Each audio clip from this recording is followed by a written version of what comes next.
Ciao mga kabikray. Oh, eto na. Eto na sinasabi namin sa inyo ni Bruno na balikbayan box. Kanino kaya ito mapupunta?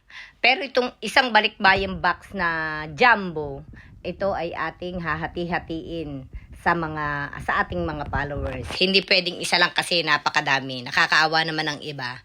Oh, ayan oh, mga barila na pasta.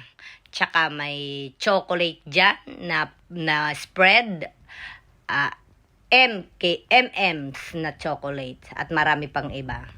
Meron din dyan mga Milka, pero kulang pa to. Kailangan pa nating dagdagan. Hindi pa mapupuno to. Sa isang linggo pa dadala na namin. Bibili kami ng mga pandagdag pa. Konting-konti na lang ang kulang. O yan. Ang mga binabaks na ni Bruno para maipadala na natin.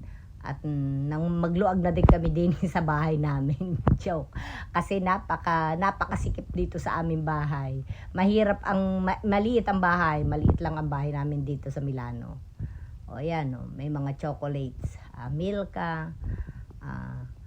Ayan, yung assorted na chocolate na binili ko.